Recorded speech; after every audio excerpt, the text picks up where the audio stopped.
today thanking President Trump for helping remove Venezuelan dictator Nicolas Maduro and outlining plans ahead. She presented her Nobel Peace Prize to Trump yesterday during the meeting at the White House.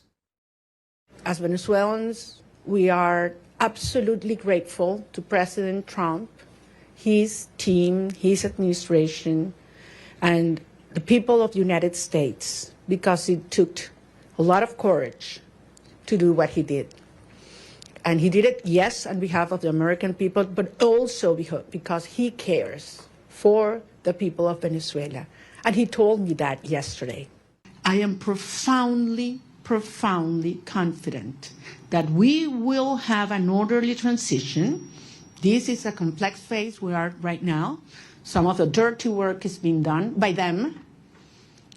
But then the result of a stable transition will be a proud Venezuela who is going to be the best ally the United States has ever had in the Americas.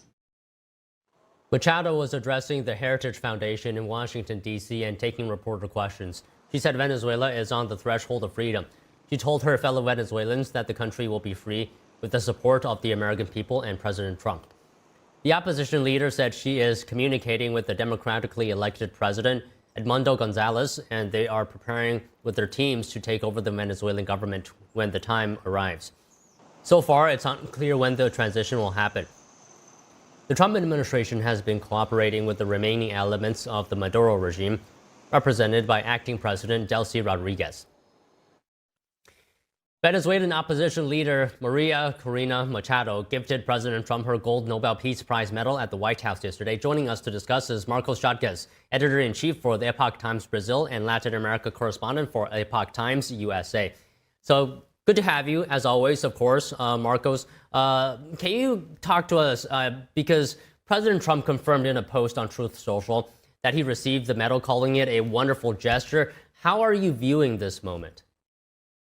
So it's, of course, very telling. It's also very meaningful. So there's some context to this. Maria Corina Machado also explained that about 200 years ago, the Marquis de Lafayette, which fought in the American Revolutionary War, also gave to Simon Bolivar, which is essentially Venezuela's George Washington, their sort of national hero from their independence. So Marquis de Lafayette, which fought in the American Revolutionary War, gave him a medal with the likeness of George Washington. And she said this was kind of full circle, giving it back to then a descendant, politically speaking, of George Washington at the US presidency. So of course, it's very telling, it's very symbolic, and it brings to light a lot of what's involved regarding the freedom of Venezuela and how tyrannical the Maduro regime was. I also think it's telling that she said some dirty work is being done now and that a transition is on its way. Because, of course, currently the Maduro regime, despite Maduro himself having been captured, is still in place. Delcy Rodriguez, Vladimir Padrino Lopez, Jorge Rodriguez, and other higher-ranking officials, Diosdado Cabello, which were part of the whole tyrannical apparatus of the Maduro regime, are still in place. They are cooperating with the US as far as we know. So it's also telling that she talked to Trump, and apparently they are aligned with some sort of transition in an upcoming time. Regarding a time frame for this, it's also something we don't know. Caroline Leavitt, press secretary, said yesterday that they wouldn't have a time frame, and it was not a goal of this meeting. But I think it's very symbolic, and it also helps to bring more of the feeling that this is an epochal moment, a watershed moment for freedom in the Americas, for Venezuela, and for the US-Venezuela relations. Okay, Marcos, let me ask you this. Trump has said Machado doesn't have the internal support and raised doubts about her leading Venezuela, right? But why host her at the White House? Is there going to be a role for her in Venezuela, I wonder? So I think it's very likely that eventually when there are elections and when there is a democratic process, a democratic transition to a new sort of arrangement in Venezuela, Machado is very likely to run and very likely to get elected. Why would he host her? I mean, she has been a symbol, and a very important one at that, of resistance for the Venezuelan people.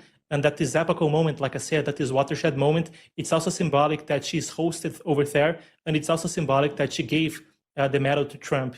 There's a lot of reasons for that, a lot of which are symbolic, a lot of which are practical. But when Trump talks about this and about her not having the legitimacy right now, or whatever wording might have been used, I think it's also important to note that, like I said, despite Maduro having been ousted, captured by the United States military. It's also a moment where the structures are still in place, the regime is still in place, and it's very interesting because Axios reported before Maduro was captured that he didn't make a deal because he was afraid of how he would be handled by his Cuban handlers. We have to remember that about 32 of Maduro's security guards out of the 55 that were killed in the US operation were from Cuba. And Cuba has essentially made Venezuela a sort of colony of itself in a lot of aspects. When we talk about her not having the legitimacy, it's because there's a lot to unpack right there. Just think about how many Cuban officials are in the armed forces. We had Russian military advisors prior to this. If she just went over there and took power, there's a lot of nuance on how hard it would be to steer such a machine with lots of international factors involved, lots of US adversaries involved, lots of Cuban espionage involved. So it's also sure to be a nuanced and complex context. I think that also has to be added to what Trump said about her not having the legitimacy right now or the conditions. So Marcos, you said Maduro's framework is still in place in Venezuela, and you said there will be elections in the future in Venezuela. How does the U.S. make sure in the future Venezuela doesn't see a repeat similar to what we saw with the Maduro regime? I mean, there's no guarantee there will be elections. It's just what has been said up to this point, that some sort of democratic transition in the future is in the plans, is in the works. How do we guarantee that? Of course, it's very hard to talk about it. And once freedom has been lost, it's very hard to regain it. It's not only about the Maduro regime, it's about a trend in the region on vote, on awareness, and on how to get people to build a middle class, to be more conscious of their vote, to heighten up social indicators and economic indicators, and eventually develop a booming middle class with political awareness. Of course, that's a very hard process to talk about. But what we can discuss in the near future is that the United States still has its most powerful aircraft carrier group stationed in the Caribbean. It's still seizing oil tankers, sanctioned oil tankers, doing sanctioned trade in and around Venezuela. So in the near term, we can say that at least it seems while Trump's in power, a lot of coercion and a lot of pressure, diplomatic, military, economic, or otherwise, might be in place to prevent what we have seen from Maduro. So tyrannical torture against its own population, asymmetrical warfare in the form of drug trafficking against the United States, and more. Long term, we'll have to wait and see. It's such a complex situation right now, and we'll have to wait to see how it plays out. Okay, Marcos, we can't talk about this without talking about China, right? So let me ask you a question on China. So it's a big player in Latin America, but President Trump is pushing out its influence, as we're seeing right now. With Maduro gone, we're seeing a sharp decline in China's oil imports from Venezuela. What does this all mean, do you think, for China? It means essentially that the Americas are off limits for the Chinese Communist Party, and that's the messaging from the Trump administration. Will he succeed? At the moment, it appears so, and he's willing to use brute force, military action for that. That's not something we have to analyze from the standpoint of speculation or only talking as analysts. That's something we can pinpoint in the US's national security strategy, a document published in late November, where Trump said he was adding the Trump corollary to the Monroe Doctrine. Now, we won't get into detail. This was an 1823 policy from President James Monroe. And back then, he essentially was saying that the US would recognize independence from countries in the Americas instead of considering them runaway provinces from European powers. Now, when we flash forward 200 years, we go through Teddy Roosevelt and through Trump, and essentially this shifts to this is an area, a zone of privileged interest for the United States of America in regards to be it Russia or China, even Iran and other adversaries. It's interesting because I recently could interview Brazil's former foreign minister and Bolivia's former defense minister, specifically on this topic for the Epoch Times. It's my latest piece on the Epoch Times USA.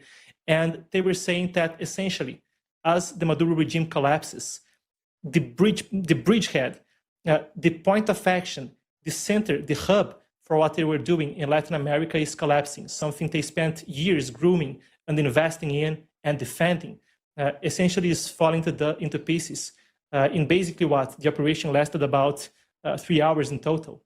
So it also means that essentially there's a message that the US will not let Chinese and Russian interests prosper in the Americas. It's willing to use military force.